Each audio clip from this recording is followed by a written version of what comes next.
যে কোনো অবস্থায়, প্রতিকূল অবস্থায় দুনিয়ার সব সুখ ত্যাগ করে হলেও, সব দুঃখ বুকে নিয়ে জড়িয়ে হলেও যে আল্লাহর হাবিবের হইবে বাঁচবো মারবো, এবং আল্লাহর হাবিবের চেয়ে বড় ঊর্ধ্বে আমার কোনো কিছু নাই। আল্লাহর হাবিব সাল্লাল্লাহু আলাইহি সাল্লামের জন্য জীবন, আমার কোনো শক্তি নেই আমাকে আল্লাহর হাবিব থেকে বিচ্ছিন্ন করে।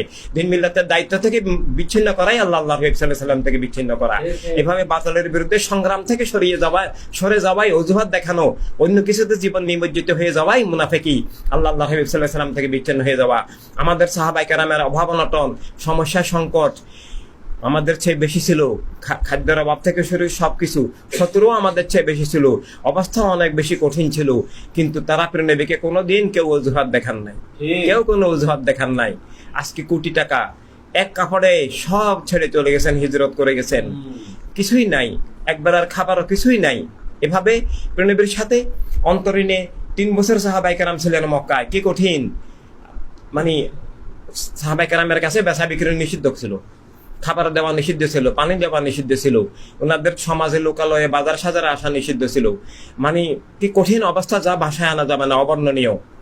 কিন্তু প্রেরণাকে কোনোদিন এটাও বলেন নাই, ইয়া রাসূলুল্লাহ আপনি মুনাজাত করলে তো আল্লাহ শুনবে, আপনি একটু দোয়া করেন যেন বৃষ্টি হয়, যেন খাবার নাজিল হয়, যেন না। ওনারা 3 বছর না যদি সেখানে ইন্তেকাল করতেন, 30 বছর 40 বছর 50 বছর করতেন না।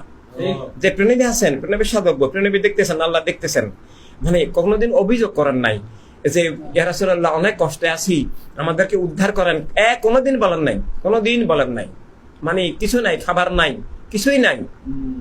মানে এক সাহাবী বলতেছেন যে আমাদের পায়খানা হতো শক্ত ওই ছাগলের দানার মতো, কারণ গাছের পাতা খাইতাম, এটা খাইতাম, সেটা খাইতাম, মানে পায়খানা হইতো না।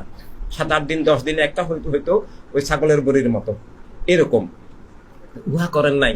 তাদের এই এত কঠিন পরিশ্রম, এত ত্যাগের বিনিময়ে আশা ইসলামকে মুয়াবিয়া আলাইহিস লানত উৎকার করছে।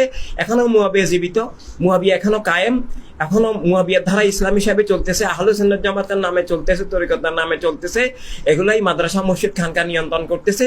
আর যারা মুয়াবিয়া বিরোধী, এরাও কিন্তু মুয়াবিয়ার দল, মুলুকিয়তার দল, মানে মুয়াবিয়ার দল। এরা আহলে রাসূল আলাইহিস সাল্লামের শানের নামে ধোঁকা, এই শিয়াবাদ, বাতিল শিয়াবাদ, কুফরি শিয়াবাদ, রাসূলের দুশমন, ইসলামের দুশমন।